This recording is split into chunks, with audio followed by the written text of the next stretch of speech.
இந்த வீடியோவில் நம்ம கெப்பாசிட்டர் அப்படின்னா என்னென்னு பார்க்க போகிறோம்.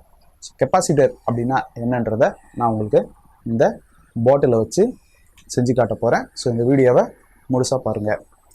ஸோ இந்த வீடியோ நம்மளுடைய 17வது வீடியோ. ஸோ 17வது பார்ட் அப்படின்னு சொல்லலாம். ஸோ தொடர்ந்து ஒவ்வொரு வீடியோவையும் பொறுமையாக பாருங்கள், அப்போ தான் உங்களுக்கு எல்லா வீடியோவும் புரியும். ஸோ இந்த வீடியோவில் நம்ம கெப்பாசிட்டர் அப்படின்னா என்னென்னு பார்ப்போம். ஸோ கெப்பாசிட்டர் அப்படின்னா என்னென்னு பார்க்கறதுக்கு முன்னாடி கெப்பாசிட்டர் பார்க்குறதுக்கு எப்படி இருக்கும் அப்படின்னு பார்ப்போம். ஸோ கெப்பாசிட்டர் பார்க்க எப்படி இருக்கும் அப்படின்னு பார்த்தீங்கன்னா இதுதான் கெப்பாசிட்டர்.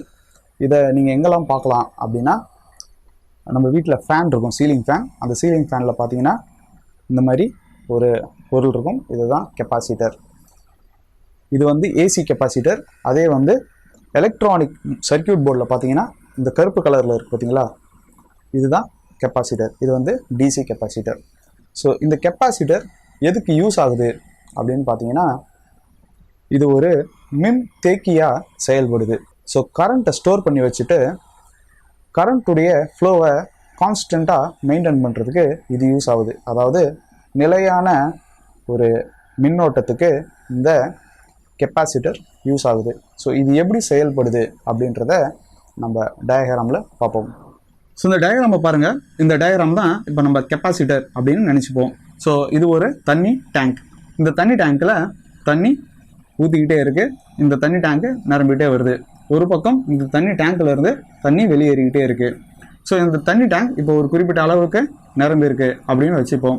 இப்போது சடனாக இதிலிருந்து ஊற்றுற தண்ணி ஸ்டாப் ஆனாலும் இதிலிருந்து போகிற தண்ணி போயிட்டே தான் இருக்கும்.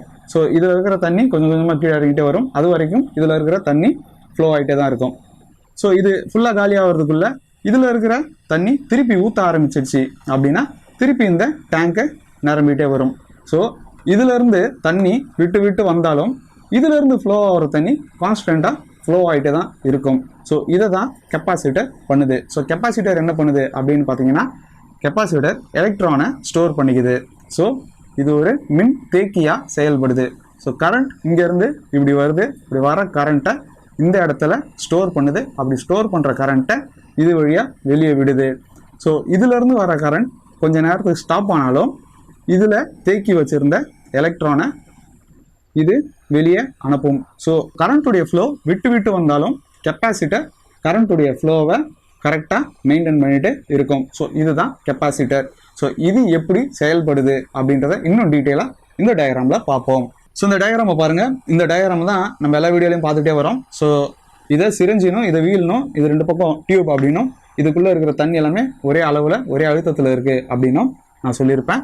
ஸோ இதில் புதுசாக நம்ம ஒரு கெப்பாசிட்டரை ஆட் பண்ணியிருக்கோம். ஸோ இந்த கெப்பாசிட்டரில் ரெண்டு பக்கம் டேங்க் இருக்குது. இந்த டேங்க்கில் ஒரு டேங்க் ஃபுல்லாக இருக்குது, ஒரு டேங்க் காலியாக இருக்குது. ஸோ இப்போ இந்த சிரஞ்சியை நான் அழுத்தும் போது இதில் இருக்க தண்ணி எல்லாமே இப்படி மேல் நோக்கி வரும். மேல் நோக்கி வர தண்ணி இந்த டேங்க்குக்கு போகும். இந்த டேங்க் ஃபுல்லாக இருக்குது அப்படின்னா திருப்பி தண்ணி இப்படி வந்து இந்த வீலை சுத்த வைக்கும்.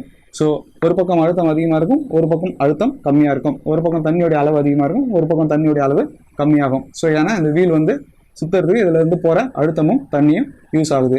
ஸோ இந்த பக்கம் தண்ணியோடைய அளவு கம்மியாக இப்படி வரும். ஸோ இன்கேஸ் இதிலேருந்து போகிற தண்ணி சடனாக ஸ்டாப் ஆனாலும் இதிலேருந்து வர தண்ணி இந்த வீலை கொஞ்ச நேரத்துக்கு சுற்ற வைக்கும். ஏன்னா இந்த டேங்கில் தண்ணி அழுத்தப்பட்டு இருக்குது. அப்படி அழுத்தப்பட்டு இருக்கிற தண்ணி இது வழியாக இப்படி மேலே வந்து அந்த தண்ணி இந்த வீலை சுற்ற வைக்கும். ஸோ இது வந்து கொஞ்ச நேரத்துக்கு நடக்கும். அதுக்குள்ளே இதிலேருந்து தண்ணி வர ஆரம்பிச்சிருச்சுன்னா இதிலேருந்து வர தண்ணி திருப்பி போயிட்டு இந்த வீலை சுற்ற வைக்கும். அதுக்குள்ளே இந்த தண்ணியோடைய அளவு கம்மியாகிட்டே வந்ததுன்னா இதிலேருந்து வர தண்ணி இந்த டேங்கையும் நிரப்பும், அதே நேரத்தில் இந்த வீலையும் சுற்ற வைக்கும். ஸோ இப்படி தான் ஒரு கெப்பாசிட்டர் தண்ணியுடைய ஃப்ளோவை கரெக்டாக மெயின்டைன் பண்ணுது. அதாவது கரண்ட்டுடைய ஃப்ளோவை கரெக்டாக மெயின்டைன் பண்ணுது. சரி, இப்போது இந்த கெப்பாசிட்டரில் சார்ஜ் இல்லை அப்படின்னா என்ன நடக்கும்? ஸோ கெப்பாசிட்டரில் சார்ஜ் இல்லை அப்படின்னா என்னன்னு பார்த்தீங்கன்னா கெப்பாசிட்டரில் இருக்கிற எலக்ட்ரான் ரெண்டு பக்கமும் ஒரே அளவாக இருக்குது அப்படின்னு அர்த்தம். ஸோ இந்த டேங்கில் இருக்கிற தண்ணி இப்போது ரெண்டு பக்கமும் ஒரே அளவில் இருக்குது அப்படின்னு வச்சுப்போம்.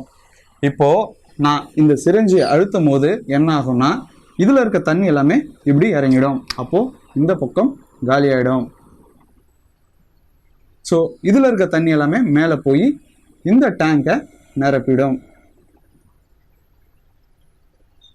நிரப்பிட்டு ஸோ திருப்பி இதில் இருக்க தண்ணி எல்லாமே மேலே போயிட்டு இந்த வீலை சுற்ற வைக்கும். ஸோ இப்படி தான் ஒரு கெப்பாசிட்டர் சார்ஜ் ஆகுது. ஸோ எப்படி ஒரு பக்கத்தில் இருக்கிற டேங்க் ஃபில் ஆச்சோ அதே மாதிரியே ஒரு பக்கத்தில் எலக்ட்ரான் ஃபில் ஆகிடும், ஒரு பக்கத்தில் எலக்ட்ரான் காலி ஆகிடும். இதுதான் கெப்பாசிட்டரில் நடக்குது. ஸோ இந்த கெப்பாசிட்டர் எப்படி ஒர்க் ஆகுது, இந்த கெப்பாசிட்டருக்குள்ளே என்ன இருக்குது அப்படின்றத நான் தனியாக இப்போது வரைஞ்சி காட்டுறேன். ஸோ இந்த டயக்ராமை பாருங்கள். இந்த டயக்ராம் தான் இப்போது கெப்பாசிட்டர். இந்த கெப்பாசிட்டருக்குள்ளே என்ன இருக்குது அப்படின்னு பார்த்தீங்கன்னா 2 மெட்டல் இருக்குது. 2 மெட்டலும் ஒரே மெட்டீரியல் தான், ரெண்டுமே அலுமினியம். நடுவில் ஒரு டை எலக்ட்ரிக் மெட்டீரியல் இருக்குது. டை எலக்ட்ரிக் மெட்டீரியல் அப்படின்னா என்னென்னா இது வழியாக கரண்ட் பாஸ் ஆகாது. ஸோ இதில் இருக்கிற எலக்ட்ரான் அந்த பக்கமும் அதில் இருக்கிற எலக்ட்ரான் இந்த பக்கமும் வராது. ஸோ இது எலக்ட்ரான் ஃப்ளோவை ஸ்டாப் பண்ணுது. ஸோ இப்போது இதுக்குள்ளேயும் எலக்ட்ரான் இருக்கும், இதுக்குள்ளேயும் எலக்ட்ரான் இருக்கும். ஸோ இந்த அலுமினியத்துக்குள்ளேயும் எலக்ட்ரான் இருக்கும், இந்த அலுமினியத்துக்குள்ளேயும் எலக்ட்ரான் இருக்கும். ஸோ இப்போது இதில் இருக்கிற எலக்ட்ரானை நான் இதில் அனுப்பிட்டேன் அப்படின்னா இங்கே என்ன ஆகும் அப்படின்னு பார்ப்போம். ஸோ இப்போது நான் ஒரு பேட்டரியை கனெக்ட் பண்ணியிருக்கேன். ஸோ இப்போ இந்த பேட்டரியை கனெக்ட் பண்ணோன்னே என்ன நடக்க போகுது அப்படின்னு பார்த்தீங்கன்னா இதில் இருக்கிற எலக்ட்ரான் எல்லாத்தையும் இழுத்து இந்த பேட்டரி இதில் விடப்போகுது. ஸோ இதில் எலக்ட்ரான் காலி ஆகிடும், இதில் எலக்ட்ரான் அதிகமாகிடும்.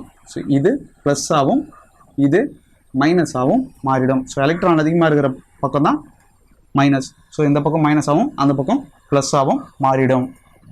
இப்போது இதில் நான் ஒரு பல்பை கனெக்ட் பண்ணால் என்ன ஆகும்? ஸோ பல்பை ஆட் பண்ணிட்டோம், நான் ஒரு சுவிட்சும் ஆட் பண்ணியிருக்கேன்.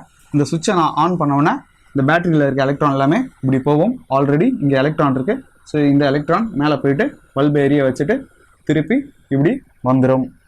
இது நடந்துகிட்டே இருக்கும். சடனாக நான் அந்த சுவிட்சை ஆஃப் பண்ணோன்னே இந்த கெப்பாசிட்டரில் இருக்கிற எலக்ட்ரான் எல்லாமே இப்படி இந்த பல்பை எரிய வச்சுட்டு திருப்பி இப்படி இதுக்குள்ளே போக ட்ரை பண்ணும். ஸோ இங்கே கொஞ்சம் எலக்ட்ரான் ஆட் ஆகும், இங்கே கொஞ்சம் எலக்ட்ரான் கம்மியாகும். ஸோ அதுக்குள்ளே திருப்பி இந்த சுவிட்ச் ஆன் ஆகுது அப்படின்னா இதில் இருக்கிற எலக்ட்ரான் எல்லாத்தையும் இப்படி இழுத்து இப்படி அனுப்பும். ஸோ திருப்பி இதில் எலக்ட்ரான் ஆட் ஆகிடும், மீதமுள்ள எலக்ட்ரான் மேலே போயிட்டு திருப்பி பல்ப் எரிய வைக்கும், திருப்பி இது நடந்துக்கிட்டே இருக்கும். ஸோ இந்த மாதிரி தான் கெப்பாசிட்டர் கரண்ட்டுடைய ஃப்ளோவை நிலையாக இருக்க செய்யுது. ஸோ இங்கே நம்ம பார்த்தோம் இல்லைங்களா, இந்த தண்ணி ஃப்ளோ, அதாவது அழுத்தம் அதிகமாக இருக்கிற இடத்துல இருந்து அழுத்தம் கம்மியாக இருக்கிற இடத்துக்கு தண்ணி போக ட்ரை பண்ணும் அப்படின்னு சொன்னேன் இல்லைங்களா, அதை நான் உங்களுக்கு பாட்டில் எக்ஸ்பெரிமெண்ட் மூலமாக பண்ணி காட்டுறேன் பாருங்கள். இப்போ இந்த பாட்டிலை பாருங்கள், இந்த பாட்டில் தான் கெப்பாசிட்டர். இப்போது கெப்பாசிட்டருக்குள்ளே இருக்கிற 2 மெட்டல் அப்படின்னு வச்சுப்போம். ஸோ ரெண்டுமே ஒரே மெட்டீரியல் தான். இதில் எலக்ட்ரான் அதிகமாகவும் இதில் எலக்ட்ரான் கம்மியாகவும் இருக்குது. ஸோ இந்த தண்ணியை வச்சு எலக்ட்ரான் எப்படி ஃப்ளோ ஆகுது அப்படின்றத நம்ம பார்க்க போகிறோம். ஸோ இதில் பார்த்தீங்கன்னா தண்ணி அதிகமாக இருக்குது, இதில் பார்த்தீங்கன்னா தண்ணி இல்லை. ஸோ இதில் இருக்கிற தண்ணி எல்லாமே அழுத்தத்தோடு இருக்கும். ஸோ அழுத்தப்பட்டிருக்க தண்ணி அழுத்தம் குறைவாக இருக்கிற இடத்துக்கு ஃப்ளோ ஆக ட்ரை பண்ணும். ஸோ இப்போ நான் இந்த பைப்பை இந்த பாட்டில் கூட கனெக்ட் பண்ணும்போது இதில் இருக்கிற தண்ணி எல்லாமே எப்படி இந்த பாட்டிலில் நிரம்புது அப்படின்றத பாருங்கள்.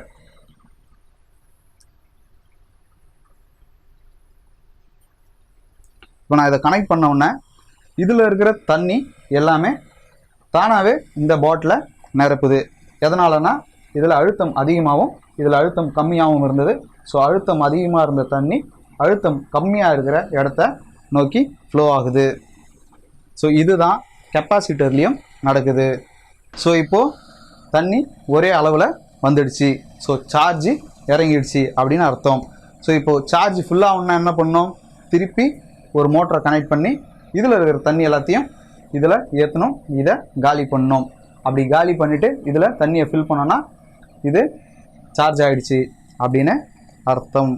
ஸோ இதே தான் கெப்பாசிட்டர்லேயும் நடக்குது. ஒரு பக்கம் இருக்கிற எலக்ட்ரான் எடுத்து இன்னொரு பக்கத்தில் நம்ம ஃபில் பண்ணோம் அப்படின்னா கெப்பாசிட்டர் சார்ஜ் ஆகிடுச்சின்னு அர்த்தம். அதே இதில் இருக்கிற எலக்ட்ரான் எல்லாத்தையும் நம்ம யூஸ் பண்ணிட்டோம் அப்படின்னா இதில் சமநிலைக்கு வந்துடும், அப்போது கெப்பாசிட்டர் டிஸ்சார்ஜ் ஆகிடுச்சு அப்படின்னு அர்த்தம். ஸோ இதில் எவ்வளோ தண்ணி பிடிக்குதோ அதை தான் நம்ம கெப்பாசிட்டன்ஸ் அப்படின்னு சொல்கிறோம். ஸோ கெப்பாசிட்டன்ஸ்ன்றது இதில் இருக்கிற தண்ணியுடைய அளவு, அதாவது இதில் இருக்கிற எலக்ட்ரானுடைய அளவு. ஸோ இதிலிருந்து ஃப்ளோ ஆச்சு பார்த்தீங்களா தண்ணி, அது எவ்வளோ அழுத்தத்தில் வெளியே வந்ததோ அதுதான் கெப்பாசிட்டருடைய வோல்டேஜ். ஸோ அழுத்தம்ன்றது வோல்டேஜ் நம்ம ஆல்ரெடி பார்த்தோம். ஸோ இதில் எவ்வளோ அழுத்தத்தில் தண்ணி வந்ததோ அதை நம்ம வோல்டேஜ் அப்படின்னு சொல்கிறோம். ஸோ ஒரு கெப்பாசிட்டருடைய அளவையும் ஒரு கெப்பாசிட்டருடைய அழுத்தத்தையும் நம்ம எப்படி தெரிஞ்சுக்கிறது அப்படின்னா, ஸோ இதில் எழுதியிருக்கிறது உங்களுக்கு தெரியும்னு நினைக்கிறேன். 25 வோல்ட் 2200 யூஎஃப். ஸோ 25 வோல்ட்ன்றது இந்த கெப்பாசிட்டர் தாங்கக்கூடிய வோல்டேஜ். அதுக்கு மேலே இதில் வோல்டேஜ் பாஸ் ஆனிச்சுன்னா இந்த கெப்பாசிட்டர் எரிஞ்சிரும். ஸோ 2200 யூஎஃப் அப்படின்றது இதுக்குள்ளே இருக்கிற எலக்ட்ரானுடைய அளவு. யூஎஃப்ன்றது micro farad. So micro farad அப்படின்றது என்ன அப்படின்றத நம்ம இன்னொரு வீடியோவில் பார்ப்போம். ஓகே நண்பர்களே, இப்போ உங்களுக்கு கெப்பாசிட்டர் அப்படின்னா என்னென்னு ஓரளவுக்கு புரிஞ்சிருக்கும். அடுத்த வீடியோவில் நம்ம இண்டக்டர் அப்படின்னா என்னென்னு பார்ப்போம். ஸோ இந்த வீடியோ உங்களுக்கு பிடிச்சிருந்ததுன்னா லைக் பண்ணுங்கள், ஷேர் பண்ணுங்கள். இந்த வீடியோ பற்றின கருத்தை கீழே கமெண்டில் தெரியப்படுத்துங்க. மேலும் இது போன்ற வீடியோக்களை பார்க்க நம்ம அறிவியல் தேடலை சப்ஸ்கிரைப் பண்ணுங்கள். நன்றி, வணக்கம்.